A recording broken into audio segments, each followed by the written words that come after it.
요 근래 저와 여러분은 사도행전의 그 세 번째 전도 여행의 여정을 따라가고 있는데요. 앞에 있었던 그 두 번의 전도 여행에 비할 때 이 세 번째 전도 여행에는 한 가지 두드러진 특징이 있다 말씀드렸습니다. 그것은 바로 양육이었어요. 앞선 여행들, 두 번에 걸친 여행들이 새로운 지역에 복음을 선포하고 교회의 깃발을 꽂고 이렇게 교회를 개척하는 데 주력했다면, 이번 세 번째 여행은 그 지역을 다시 방문해서 어린 그리스도인들과 교회들을 말씀 위에 든든히 세우고 좋은 제자로, 충성스러운 일꾼으로 길러내는 데 주력합니다. 그 일을 위해서 사도 바울은 육로로, 필요하면 해로로, 그리고 형편이 여의치 않을 때는 고린도전서나 로마서 같은 서신들을 통하여 계속해서 자신의 사역을 진행해 나가고 있어요. 지난 시간의 말씀을 기억하십니까? 이렇듯 저가 어려움 속에서도 흔들리지 않고 그 사명들을 끝까지 감당해낼 수 있었던 이유가 무엇이었습니까? 그들의 삶에 이런저런 어려움들이 없었기 때문이었습니까? 그래서 늘 삶의 여유가 좀 있고 고상한 일들, 하나님 나라의 가치에 집중할 수 있는 형편이 되었기 때문이었습니까? 여러분, 이게 지난주의 말씀이었는데요, 아니었습니다. 분명 그에게도 인생의 문제, 신앙적인 문제, 건강의 문제, 인간관계 문제들이 우리처럼 있었습니다. 저의 형편과 여러분의 형편과 똑같았다는 거예요. 제가 지난주에 부끄럽지만 고백했죠. 이런 내 주제에, 내 마음 하나도 제대로 못 잡는 나에게, 내 가정 하나도 똑바로 세우지 못하는 주제에, 내가 섬기는 교회 하나 스트럭을 하면서 그렇게 쓰는 주제에 무슨 하나님의 나라, 하나님의 꿈, 그런 이야기를 하겠어. 우리들의 고민을 나누었습니다. 그런데 사도 바울도 그랬다는 것입니다. 같은 문제로 씨름했습니다. 그러나 그 씨름 중에도 저가 직진할 수 있었던 이유는 그가 하나님께서 주셨던 꿈, 하나님의 소원, 사명을 여전히 붙들고 있었기 때문이었습니다. 먼저 그의 나라와 그의 의를 구하라 라는 거죠. 내가 이제 예루살렘에 갔다가 로마도 가야 되고 그 다음에 서바나로 가리라. 그의 그 꿈이 에베소의 그 소요와 폭동, 그 사건 앞에서도 여전히 그의 삶을 움직이게 하는 원동력이 되었습니다. 자, 사도행전 42번째 시간, 오늘의 말씀은 1절에 소요가 그침에 에베소에서 저가 처했던 특별한 상황에서부터 시작됩니다. 그 소요가 그침에 바울은 제자들을 불러 권한 후에 작별하고 떠나 마게도냐로 가니라. 지도를 좀 보시죠. 지난 3년 동안 아시아의 그 중간쯤에 있는 에베소, 여기가 지금 터키 지역이고 소아시아라고 부르죠. 에베소에서 두란노 서원을 통해 사역했던 그가 마게도냐, 즉 유럽 땅으로 건너가고 있습니다. 그리고는 말씀드렸던 대로 앞선 전도여행에서 세웠던 지금의 그리스 지역인 유럽 땅에 이곳저곳을 다니면서 양육을 진행해요. 2절, 그 지방으로 다녀가며 여러 말로 제자들에게 권하고 헬라에 이르러, 이 헬라가 그 그리스 지역입니다. 저 남쪽에 고린도, 여러분 보셨던 것처럼 빌립보, 데살로니가, 베레아, 또 아덴, 저 고린도. 그런데 지금 그 고린도를 말하는 거죠. 그 지역을 다니면서 여러 말로 제자들에게 권하고 그들에게서 그 사역을, 말씀 사역을 가리키고 진행하고 있었습니다. 그리고 나서 3절, 거기 석 달 동안 있다가 고린도입니다. 배 타고 수리아로 가고자 할 그때에, 다시 말해서 맨 첫 번째 출발지인 그 수리아, 지도를 다시 한번 보시겠어요? 네, 맨 처음에 출발지인 저 안디옥이라고 되어져 있는 거죠. 거기가 이제 팔레스틴의 맨 꼭대기에 있는 수리아의 안디옥이라고 하는데, 고린도에 있다가 안디옥까지 배를 타고 가려고 했지만 유대인들이 자기를 해하려고 공모함으로 마게도냐로 거쳐 돌아가기로 작정하니 다시 북쪽으로 도망갔다는 거예요. 여러분, 우리가 사도행전을 쭉 살펴오면서 반복하여 확인하는 것이 있었습니다. 그가 어디를 가든지 하나님의 말씀과 이 복음의 진보를 반대하는 이들이 늘 있었다는 거예요. 오늘도 동일하죠. 지구촌 곳곳에 여전히 복음을 반대하는 이들이 자리하고 있습니다. 핍박은 계속됩니다. 다행히 저와 여러분이 대한민국에 있었고, 또 다행히 저와 여러분이 미국 땅에 있기 때문에 실제적으로 예수 믿는 것 때문에 핍박받고 박해받고 죽임을 당하고 하는 일을 직접 못 보았을 뿐이지, 지금도 세계 곳곳에 그런 일들은 평이하게 진행되고 있습니다. 개인적으로도 여러분, 우리들에게 이러저러한 어려움들이 있습니다. 믿음을 좀 지키고 제대로 해보려고 하면 이곳저곳에서 나를 불편하게 하고 반대하고 괴롭히는 일들이 생겨납니다. 그걸 아예 예상하고 믿음의 길을 가야 된다는 거예요. 왜요? 공중권세 잡은 자들은 어떻게 해서든지 우리들의 마음을, 우리들의 가정을, 교회를, 또 이 열방을 향한 우리들의 진격하는 이 발걸음을 반대하고 있기 때문입니다. 혹시 무슨 일을 진행하다가 예수 잘 믿어보려고 마음을 먹었는데 어려운 일이 생기셨어요? 그때 뭐 이래, 아이 뭐 이런 일이 다 생겨? 그러지 마시고 그냥 저와 여러분의 믿음의 길을 제대로 뚜벅뚜벅 걸어가게 되시기를 권합니다. 본문의 바울을 보세요. 별일들이 많아요. 그러나 그러거나 말거나 본인에게 맡겨진 길을 계속 걸어가고 있죠. 그동안은 유대인들이 와서 다른 이들을 선동하고 방해했습니다. 그러나 지금 그 고린도에 있을 때에는 유대인들이 직접 팔을 걷어붙이고 그를 죽이려 합니다. 유대인들이 자기를 해하려고 공모함으로. 틀림없습니다. 고린도에서 배 타고 수리아의 안디옥으로 내려가려고 하는데 그 배 타려고 하는 기회를 틈타서 저를 암살하려고 하는 거예요. 그런데 그게 알려진 거예요. 그래서 바울은 배 타고 아시아로 돌아가려던 계획을 변경해서 육지로 다시금 북쪽으로 걸어 올라가서 마게도냐 위쪽으로 아시아로 건너가기로 했습니다. 그러거나 말거나 그는 계속해서 전진한다는 말씀을 드린 거죠. 정말 우리 지난주에 그가 이런 모든 상황 속에 마음속에 가지고 있었던 인생의 태도를 20장 24절에 고백했다라고 말씀드렸죠. 다시 한번 읽어보려고 합니다. 그가 이런 태도로 걸어갔다는 거죠. 한번 보십시오. 20장 24절 같이 읽습니다. 내가 달려갈 길과 주 예수께 받은 사명 곧 하나님의 은혜의 복음을 증언하는 일을 마치려 하면은 나의 생명조차 조금 더 귀한 것으로 여기지 아니하노라. 아멘. 여러분, 저는 이 말씀을 가만히 묵상하면서 사도 바울의 그때의 모습을 되돌이켜 보았어요. 그가 어떤 길을 걷고 있으며 무슨 일을 만났으며 그럼에도 불구하고 어떻게 그 길을 끝까지 걸어가고 있는지를 바라보며 제 모습을 비춰보게 되었습니다. 매우 부끄러웠습니다. 저는 아직도 부족해서 저 스스로의 한계를 느낄 때가 있습니다. 섭섭할 때도 있습니다. 뭐가 잘 안 되면 열등감도 느끼고요, 실망스러울 때도 있고요, 게을러질 때도 있고요. 그런데 이 본문의 바울의 모습을 보면서 크게 도전을 받으며 배우는 거죠. 다른 방법이 없더라고요. 그 사명자의 길을 가는 것, 믿음의 길을 가는 것, 사역자의 길을 가는 것은 그냥 최선을 다하는 수밖에 없어요.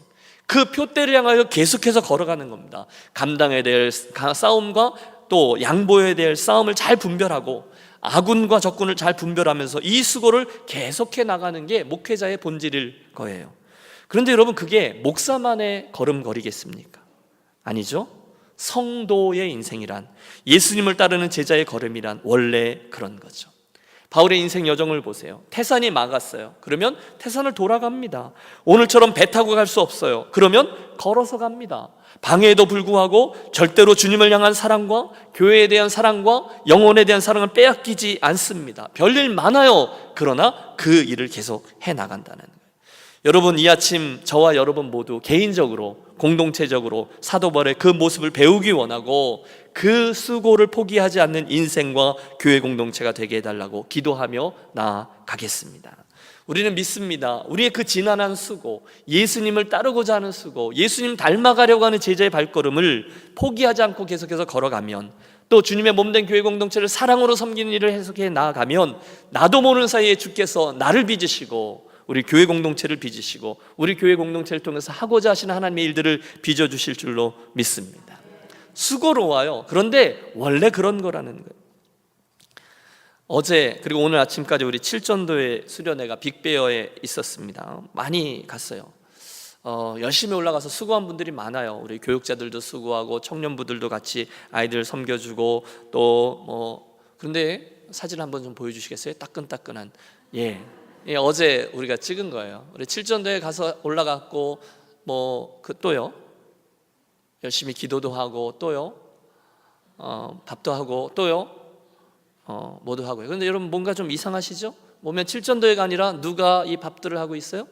예, 몇 분의 장로님들과 안수집사님들 두 분이 올라오셔서 그 수고를 감당해 주셨어요. 너무 맛있는 바베큐 파티를 저희들이 해줬는데 칠전도 회원들이 뻔뻔하게 그 대접을 다 받으며 움직이지도 않고 그 사랑과 섬김을 받았어요. 그러면서 뭐라 그러는지 아세요? 웬일이래? 이러면서 열심히 먹고, 그러나 그 마음 한구석에 큰 격려를 받은 거죠. 주께서 우리 선배들을 통해서, 우리 장로님들을 통해서 제가 작정하고 이분들을 칭찬하고 있는 겁니다. 잘 섬겨주셔서 진심으로 감사해요. 그런 수고, 그런 섬김들을 통해서 우리 교회가 더 잘 세워지고 개인적으로 전도회마다 교회 공동체가 든든한 공동체로 자리매김하게 되기를 축복합니다. 그 수고가 있다는 거예요. 계속 그렇게 간다는 거예요. 본문으로 돌아가죠. 4절과 5절입니다. 아시아까지 함께 가는 자는 베레아 사람 누구누구, 또 데살로니가 사람 누구, 더베 사람 누구, 아시아 사람 누구, 이들은 먼저 가서 배를 타고 먼저 건너가는 거예요. 드로아에 가서 우리를 기다리고, 바울과 누가 일행은 암살 음모를 피해서 육지를 통해 아시아로 향한 것입니다. 그리고 6절, 우리는, 즉 바울과 누가입니다. 무교절 후에 빌립보에서 배로 떠나 닷새만에 드로아에 있는 그들에게 가서 이레를 머무니라. 따로따로 흩어져 가서 그 드로아에서 다시금 그 팀이 만나게 된 거예요. 자, 드로아에서 저들이 제외한 후에 오늘 우리가 주목하려고 하는 이 사건이 일어나고 있습니다. 7절에서 9절을 같이 읽습니다.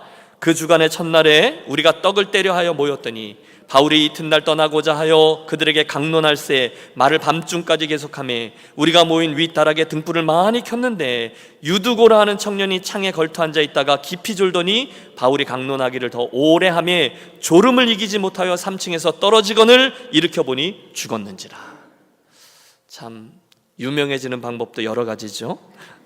여러분, 여기 유두고가 한 일이 별거 없습니다. 그냥 잠깐 존 게 다예요. 그런데 그 자다가 깨어보니까 유명인사가 되어 있는 거예요. 오죽하면 오늘 유니온교회 설교의 제목이 창틀에 앉은 청년 유두고 이렇게 되어 있겠습니까? 상황은 이렇습니다. 오랜만에 만난 드로아의 교회 가족들이 사도 바울 선생님과 함께 예배를 드립니다. 7절, 그 주간의 첫날, 여러분 초대교회 성도들이 안식일이 아니라, 구약의 안식일인 토요일이 아니라 예수님이 부활하신 날로서의 그 주일, 그 안식 후 첫날을 지키고 있다는 것을 알 수 있죠. 근데 모였어요. 모여서 뭐 합니까? 떡을 댔다 그랬어요. 성찬, 애찬이죠. 또 바울이 이튿날 떠나고자 하여 그들에게 강론할새, 게다가 그날은 사도 바울 선생님이 우리를 떠나기로 예정된 날 전날이니까 작별 예배도 겸하고 있었어요. 여러분, 이미 눈치채신 분이 계실지 모르겠는데 지금 사도행전의 분위기가 점점 더 험악해지고 있습니다. 이쯤 되었을 때 사도 바울은요, 자기 인생에 어떤 일이 일어날지를 아는 거예요. 내가 예수 그리스도로 인하여 고난받을 것을 다 안다는 거예요. 그럼에도 불구하고 나는 이 길을 가겠다라는 고백 아니었습니까? 지금 이 드로아 성도들과 헤어지면 이제 자기는 다시는 그들을 보지 못할 것을 직감하고 있었습니다. 실제로 그들은 만나지 못합니다. 바울은 그 길로 수리아 안디옥 또는 예루살렘으로 내려갔다가 그리스도를 위한 죄수가 되어 쇠고랑을 차고 로마로 끌려가 나중에 그곳에서 순교자의 길을 가게 되거든요. 그러니 여러분, 그런 상황 속의 마지막 예배니 그들이 얼마나 진지하고 비장하고 뜨겁게 예배를 드렸겠어요. 자연히 사도 바울의 설교도 길어지지 않겠어요? 그들에게 강론할새 말을 밤중까지 계속하며. 여러분, 그런데 문제가 하나 벌어집니다. 뭡니까? 뭐죠? 유두고라 하는 청년이 창틀에 걸터 앉았다가 갑자기 쏟아지는 졸음을 이기지 못하고 3층에서 떨어져 죽은 거예요. 여러분, 그 장면을 상상해 보세요. 설교는 중단되고요, 사람들은 비명을 지르며 아래로 뛰어내려갔겠죠. 가보았더니 본문을 보십시오. 그 청년이 어떻게 되었다고요? 죽었어요. 여러분, 사도행전의 저자가 누가이거든요. 누가의 직업이 의사였거든요. 지금 의사가 죽었다라고 사망 진단을 내린 거예요. 의사가 죽었다면 정말 죽은 거죠. 가끔 보면 교회에 조는 분들이 계세요. 그럴 수 있죠. 저도 그래요. 여러분, 설교 시간에 안 졸아본 분 있으면 손 들어보세요. 여러분, 주일날 아침엔 좀 덜 하지만 글쎄요, 새벽 예배 또는 금요 저녁에 피곤할 때, 토요 새벽에 이럴 때 보면 하나님이 사랑하시는 자에게 잠을 주시는도다. 하나님의 사랑, 그 깊은 사랑의 바다에 잠겨서 푹 주무시는 분들이 계세요. 그러니 여러분, 오늘 본문의 유두고를 보면서 너무 뭐라고 하지 않겠습니다. 예배를 뭐 그딴 식으로 드리냐, 똑바로 앉아서 드려야지, 예배 시간에 졸고 그러다가 떨어져 죽은 거야. 유두고 너 깜짝 놀랐지? 큰 거 배웠어. 여러분, 그렇게 손가락질하지 마십시오. 사도 바울도 그날 저를 나무라지 않았어요. 여러분, 사실 인생이 피곤하잖아요. 그날 유두고가요, 낮에 열심히 일하고 왔을지도 몰라요. 또는 설교가 너무 길어서일 수도 있어요. 여러분, 등불, 횃불을 환하게 켜놓았다고 하니까 따뜻하잖아요. 노근노근해지니까 졸았을 수도 있어요. 그러다가 3층에서 걸터 앉아 있다가 떨어져 죽었습니다. 난리가 난 거예요. 그래서 선생님 어떻게 해요? 막 이러면서 막 내려갔겠죠. 바울도 그에게로 내려갑니다. 10절, 바울이 내려가서 그 위에 엎드려 그 몸을 안고 말하되 떠들지 말라, 생명이 그에게 있다 하고 올라가 떡을 떼어 먹고 오랫동안 그날이 새기까지 이야기를 하고 떠나니라. 여러분 구약 시대에 엘리야 선지자 또 엘리사 선지자 둘 다 같은 경험이 있어요. 어린아이가 죽었어요. 그때 그 눈과 코와 입을 맞대면서 시신을 껴안고 기도해서 살려낸 적이 있었어요. 사도 바울도 그렇게 한 겁니다. 시신을 껴안고 간절히 기도합니다. 그리고는 그에게 생명이 있다, 다시 살아났다라고 말한 것입니다. 할렐루야. 여러분 성령께서 저를 다시 살려주셨는 줄로 믿습니다. 흥미로운 것, 여러분 유두고의 뜻이 뭔지 아세요? 재밌어요? 다행이다 라는 뜻입니다. 따라해 주세요. 다행이다. 이름을 잘 지으셔야 돼요. 혹시 여러분 이 설교를 들으시면서 제가 의도한 바와 다르게 이상하게 적용하시는 분이 계실까 봐 걱정돼요. 그러게 목사님 설교 준비를 좀 잘 해야죠. 오죽하면 졸다가 떨어져 죽은 사람이 생겼겠어요. 여러분 설교자에게 적용하지 마시고 물론 여러분 저도 설교 어떻게 해야 되는지 압니다. 언젠가 제가 목회자들을 위한 설교 스피치라고 해서 그 백지연 아나운서라고 아주 유명한 앵커인데 그분이 이제 특강을 목회자들을 위해서 한 적이 있어요. 그분이 이렇게 얘기하더라고요. 설교에는 감동이 있어야 합니다. 감동이 없으면 재미라도 있어야 합니다. 재미라도 없으면 짧기라도 해야 합니다. 이렇게 하는 걸 들었어요. 근데 그건 제가 잘 들었습니다. 저도 열심히 하겠습니다. 그러나 이 유두고의 이야기를 우리는 우선적으로 설교를 듣는 청중들에게 적용해야 되겠죠.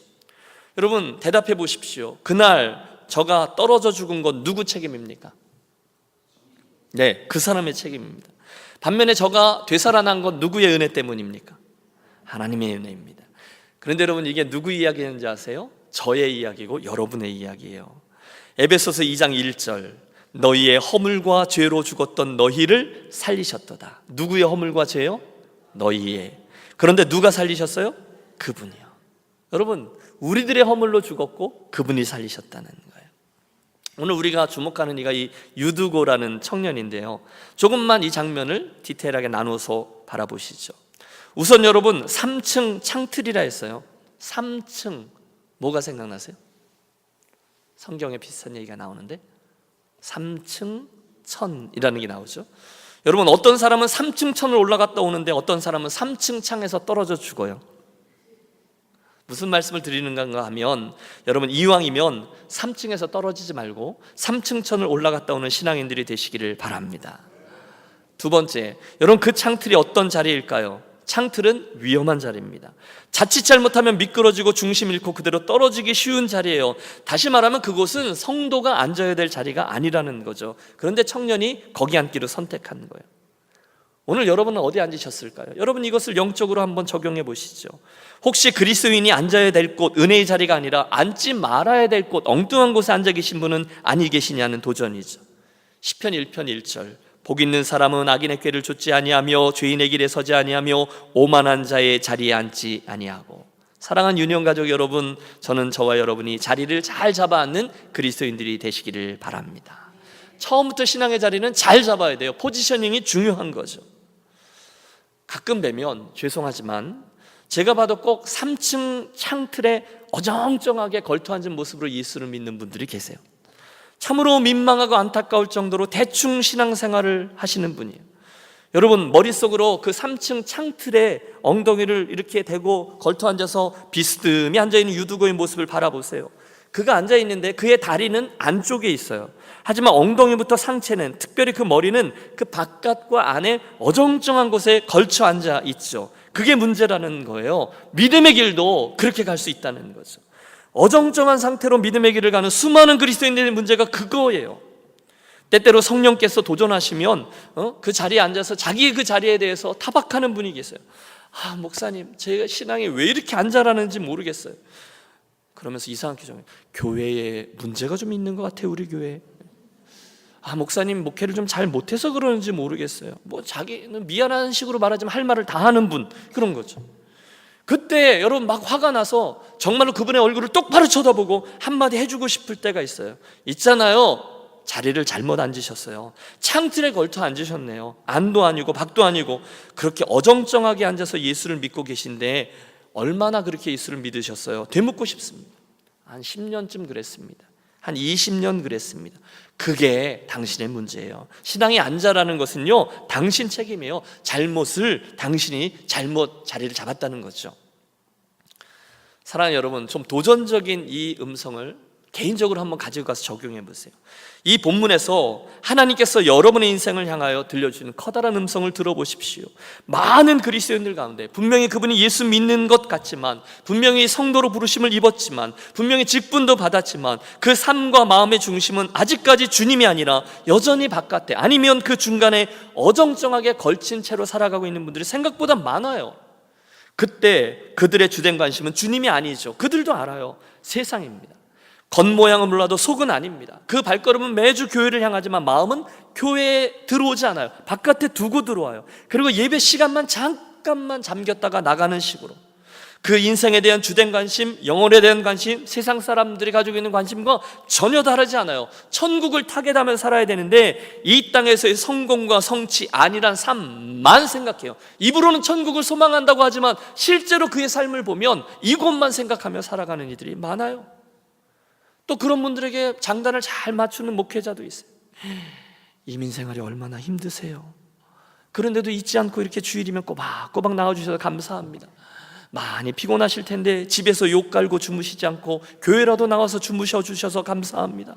여호와께서 사랑하는 자에게 잠을 주시는도다. 제가 오늘 설교를 좀 나긋나긋하게 할 테니 한 잠 푹 주무세요. 교회까지 나와 주신 게 어딘데요? 여러분 솔직히 말씀해 보십시오. 제가 그렇게 말씀드리며 그렇게 목회하기를 원하세요? 아니죠. 그건 직무유기죠. 그건 진짜 삭군이에요. 삭시나 받아먹고 사는 사람이에요. 만약에 제가 여러분들에게 창문에 어정쩡하게 걸터 앉아서 구경꾼처럼 부담 없이 예수를 믿는 분들에게 계속 그렇게 하세요 하면 안 되는 거죠. 그럴 땐 저를 쫓아내셔야 되는 거죠. 그것은 여러분의 영혼을 위해서 절대로 안 되는 일인 거죠. 귀 있는 분은 이 아침 들어주십시오. 나에게 주는 이야기는 아닐까라는 거예요. 그 창틀에서 내려오셔야 한다는 거예요. 그리고 주님 품 안으로, 아니 오늘 본문에 의하면 그 예배 공동체 안으로 쓱 들어오셔야 되는 거죠. 여러분, 보화를 캐내려면요 깊이 파야 되는 거죠. 진주는요 저 바닷속 깊은 곳에 있는 조개에서 얻어요. 금을 캐려면 한참을 파내려가야 돼요. 생수를 얻으려면 땅을 깊게 파야 돼요. 신앙도 마찬가지죠. 여러분, 진리를 얻기 원하십니까? 영적인 놀라운 체험을 하기를 원하십니까? 쑥 깊은 곳으로 들어오셔야 된다는 거예요.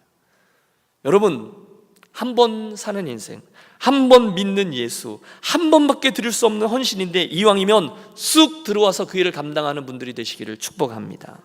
직분도 그래요. 은사도 그래요. 시간도 그래요. 대충 사용하시면 안 돼요. 쑥 들어와야 돼요.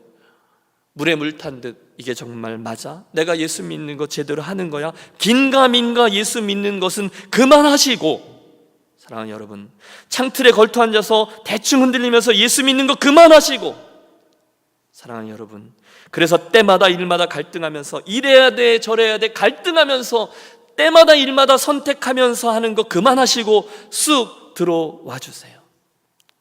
제 은사 중에 신천교회 이정희 목사님이라는 분이 계세요. 이미 원로세요. 그분이 당신의 친구에 대해서 해주는 얘기를 들었어요. 그분이 동갑이셨어요. 목사님하고 동갑인 교회 성도죠. 그래서 동갑이면, 저도 우리 교회 식구들 중에 저랑 동갑인 분들 마음에 담고 있거든요. 마음이 더 가요. 연민이 더 가요. 그런데 한창인 나이에 그분이 암으로 죽어가고 계셨어요. 너무 안타까워서 신방을 가서는 죽지 마시고 꼭 일어나십시오 이렇게 격려를 했는데 그분이 이렇게 말하더라는 거예요. 목사님, 저는 틀렸습니다. 제가 이 몸으로 어떻게 일어나겠어요? 그런데 이 기회에 목사님, 제가 회개할 게 하나 있습니다. 그리고 이야기를 시작하시는데 그분 고백이에요. 목사님, 저는요 제 자신이 지성인이라고 생각하면서 신앙생활을 해왔습니다. 그래서 주일이면 늘 5분 늦게 교회에 와서 맨 뒷자리에 앉았다가 예배 끝나기 5분 전에 먼저 빠져나가곤 했습니다. 교회 성도들과 어울리는 것이 영 제 성에 차지 않고 신앙인이라고 해서 좀 깊게 빠져들어가는 것이 영 못마땅했습니다. 그런데 저는 그게 좀 십자, 예수 믿는 사람 중에 지성인의 모습이요 제가 걸어가야 하는 길이라고 생각했어요. 그런데 지금 와서 생각해보니 제 모습이 그렇게 창피하고 부끄러울 수가 없네요. 혹시 이제라도 저에게 시간이 다시 주어진다면 깊이 들어가서 신앙생활을 잘해보고 싶습니다. 아쉽게도 제게는 시간이 별로 없어요. 그리고 정확히 일주일 후에 세상을 떠나고 말았다는 거예요. 여러분, 혹시 오늘 우리들 가운데 그렇게 예수를 믿는 분이 계실지 모르겠어요. 예수 믿는 거 적당히 선을 좀 긋고 믿어야지. 너무 깊게 빠지면 곤란해. 오늘 목사님 눈에 띄지 말아야지. 목사님 눈에 띄면 피곤해져. 사랑하는 여러분, 분명히 아십시오. 그건 어리석은 생각이에요.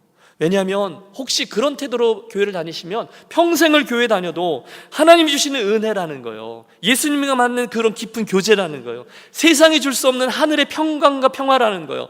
헌신한 자만이 알 수 있는 그분과 내가 아는 기쁨이요, 진정한 천국의 소망이요, 이런 하나님의 부요함을 한 번도 경험할 수 없기 때문입니다. 늘 그 중간에서 이걸 넘어 말어, 그 경계에서 예수를 믿어요. 그런데 여러분, 그러시기엔 우리 인생이 너무 귀한 거죠. 성도 여러분, 결심하십시오. 예수는요, 결심만 하면요, 제대로 믿으리라 결심만 하면 잘 믿을 수 있은 줄로 믿습니다.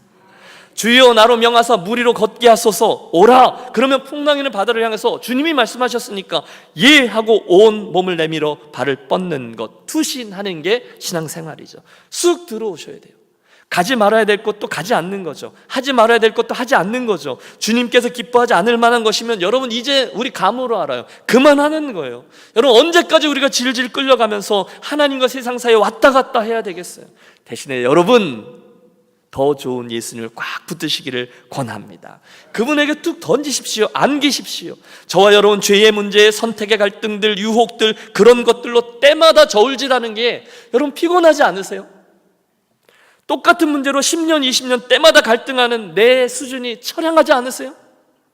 차라리 과감히 하나님의 은혜를 선택하는 거예요. 나는 들어가는 거예요. 그리고 주님, 저 왔습니다. 자랑스럽게 그분에게 결단하고 들어가는 저와 여러분이 되시기를 부탁합니다. 여러분, 틀림없어요. 우리들이 인생에 그런 결단 한 번도 해보지 못하고 하나님이냐 세상이냐 매주마다 그 갈등은 있지만 한 번도 그분을 속 시원하게 선택해보지 못한 분들이 계시다면 이 아침 하나님 그 은혜의 바다 깊은 곳으로 쓱 들어가는 저와 여러분이 되시기를 권합니다. 여러분, 주님과 세상 사이에 적당히 걸치고 앉은 사람치고 영적으로 졸지 않는 분이 없습니다. 그건요, 더블 메이저예요. 적당히 걸터 앉은 것, 중간에 선 것과 졸음은요, 이건 패키지예요. 거기 앉으면 그렇게 돼 있어요. 따라서 유두고는요, 그냥 그곳에서 그렇게 우연히 죽은 게 아니라 늘 창틀에 건져졌던 유두고의 죽음은요, 필연이라는 거예요. 우연이 아니라는 거예요. 창틀 신앙, 졸음 신앙은 분명히 떨어지게 돼 있어요. 한번 따라해 주세요. 창틀 신앙은 떨어지게 돼 있다. 여러분, 이 아침 유두고의 이 모습이 도전이 되어 우리 가운데 혹시 졸고 계셨던 유두고들이 벌떡 일어나 새롭게 변화된 유두고들이 되시기를 축원합니다. 자, 마지막으로 유두고 사건에서 여러분과 주목하려고 하는 것이 있어요. 그것은 그 문제예요. 유두고 말입니다. 그 드로아 공동체가, 그 사도 바울이 그 문제와 유두고를 어떻게 대했는가 하는 점이에요. 물론 여러분, 그날 유두고가 창틀에 걸터 앉아 있다가 떨어져 죽은 사건은 정말 한심한 일이죠. 교회 큰 누가 된 일이 맞아요. 이제 그 교회 큰일 났네. 드로아 교회 개척된 지 얼마 안 됐는데 예배드리다가 누군가 죽어. 여러분, 틀림없이 폐가 될 만한 일이었어요. 그러나 동시에 사도 바울과 그 교회 성도들은요, 그 졸음과 싸우면서 늦도록 그 집회의 자리를 지켰던 청년 유두고의 변고를 안타깝게 생각했던 것이 중요해요. 그래서 끝까지 저를 향해서 사랑과 연민의 모습으로 다가가고 저를 소생시켜내죠. 저는 이 아침 여러분과 그걸 주목하고 싶습니다. 자려면 집에 가서나 잘 것이지 교회 창문에 걸터 앉아서 졸다가 이런 무슨 병고람. 우리 유년교회 이름에 먹칠을 해도 유분수지, 우리 교회 성장에 지장이 있으면 어떻게 하지. 여러분, 그들이 비난하지 않았어요. 물론 속상하죠. 하지만 끝까지 사랑의 마음과 긍휼의 마음으로 씨름을 했고 그를 회복시켜 주었다는 거예요. 이게 중요해요. 제가 존경하는 분 중에 전주 안디옥 교회 이동희 목사님이란 분이 계세요. 그 왜 깡통교회라 그래서 이렇게 옛날 그 철제로 된 깡통같이 생긴, 거기서 이제 교회를 일구고 선교 열심히 하는 그분이 이제 이렇게 얼굴만 봬도 굉장히 온유하시고 이렇게 은혜가 되는 분이에요. 그래서 이제 저희가 달라스에 모셔서, 달라스 목회할 때인데 선교 집회도 섬기고 부흥회도 하고 뭐 늘 그랬는데요. 이제 사석에서 앉아서 교제하면서 배움의 기회를 얻다 보니까 얼마나 배우는 것이 많았는지 몰라요. 저번 얼굴이 너무 평안해 보이셔서 이분의 삶에는, 이분의 목회에는 별 어려움이 없었겠거니 했는데 아니요, 그렇지 않았다는 거예요. 제가 그분에게서 대화 중에 배운 것, 그리고 목회에 이렇게 배우게 된 것은 크게 두 가지인데, 첫 번째는 이겁니다. 그분이 늘 이렇게 말씀하세요. 그리스도인들은 싸나우면 안 됩니다. 맞죠? 그렇죠? 두 번째는요, 교회에는 늘 신비한 성도들이 있습니다. 두 가지인데 좀만 더 설명드리죠. 첫 번째, 그리스도인은 쌓아놓으면 좋지 않다, 온유해야 한다라는 말씀은 이해하기 어렵지 않습니다. 저도 그렇게 생각합니다. 여러분, 쌓아놓으면 안 돼요. 우리는 온유해야 돼요. 그런데 두 번째, 교회에는 늘 신비한 성도들이 있더군요 라는 말씀은 좀 보충 설명이 필요해요. 그분이 평생을 목회를 했는데 이렇게 교회 식구들을 보면 양들 가운데는 순한 양들도 있지만 동시에 사고뭉치 양들이 있더라는 거예요. 외고집을 부리는 양들. 그거 왜 제가 좋아하는 표현이잖아요. 벽을 가지고 문이라고 끝까지 우기는 양들 말입니다. 그게 아니라는 것을 본인도 알아요. 그런데 성품이 특이해서 끝까지 이건 문이라고, 그리고 벽에다 막 부딪혀가면서 흥분해가지고 우기는 그런 양. 그래서 그게 너무너무 불쌍해서 신방이라도 가려고 하면 오히려 신방 온 목사에게 막 신경질 부리고 기회다 하고 자기 하고 싶은 말 막 하고 그런 양들이 늘 있더라는 거예요. 그분의 책에 나오는 스토리가 하나 있어요. 그런 성도의 특징은 그분이 쓴 표현 그대로 옮깁니다. 우선 삐딱한 사고, 항상 자기만 옳다는 오만함, 주님의 교회를 존중하지 않는 태도, 모든 일에 야당적인 기질로 반응하는 모습 등등이 있다는 거예요. 그분의 표현을 그대로 빌리면 30년 신앙생활에도 헌신이나 헌금 생활에 전혀 몸에 배이지 않은 성도들, 20년 교회 출석에도 끝까지 세례를 받지 않겠다고 하는 성도, 새벽기도에 늘 개근할 정도로 성실한데 예배 마치고 집에 갈 때는 남의 밭에 들어가 고추나 밭곡식을 훑어가는 기상천외한 성도들이 있더라는 거예요. 여러분, 새벽 예배 마치고 집에 가면서 남의 밭에 가서 고추 따가지고 가는 분이 있다는 거예요. 너무 신비하다는 거죠. 한 번은 안수 집사라는 분이 임명증서를 받아갖고 이 동네로 이사를 왔는데 이제 목사님 교회로 온 거죠. 목사가 안수 집사로 임명을 해주면 임명증서를 제출하겠다고 조건을 붙이면서 간접적으로 위협을 가하더라는 거예요. 아니, 그냥 제출하면 우리 교회에 내규가 있어서 임명할 것이라고 설득하는데도 막무가내로 먼저 임명을 해주면 내겠다고 이런다는 거예요. 여러분, 교회가 그럴 수 있나요? 다 나름대로 룰이 있는데요. 그런데도 이분은 극구 먼저 임명하면 그걸 제출하겠다고 고집을 부리십니다. 그런데 그 요구가 관철이 되지 않으니까 모략을 시작했는데 감사헌금 봉투에다 자기 이름을 한문으로 써가지고 강단에 올렸는데 목사가 한문을 몰라서 호명 기도를 안 했다고 괴상한 말들을 퍼뜨리고 교회의 부정적인 요소를 설득력 있게 비판하면서 본성을 드러내는데, 이상한 것은 여러분, 성경에도 이런 얘기가 많이 나오죠. 궁시렁궁시렁 되면 그게 파급 효과가 크잖아요. 교인들이 그 말에 설득당하고 은근한 불평을 퍼뜨려 나가더라는 거예요. 그래서 이분이 너무너무 많이 속이 상하셨는데 막상 어느 이른 봄에 동면하고 있던 개구리가 몸에 좋다고 하여 드신 것이 화근이 되어 그분이 갑자기 세상을 떠났는데, 여러분, 개구리 조심해서 드셔야 돼요. 근데 막상 그렇게 되자 이 목사님의 마음에 이런 생각이 들더라고요. 내가 그분을 더 사랑했었어야 했는데 라고, 그분을 더 깊이 사랑하지 못한 것에 대한 후회가 막 몰려드더라는 거예요. 천상 목사님이에요. 제가 여러분 이해가 되었어요. 사실 여러분, 교회들마다 말썽꾸러기 성도들이 있잖아요.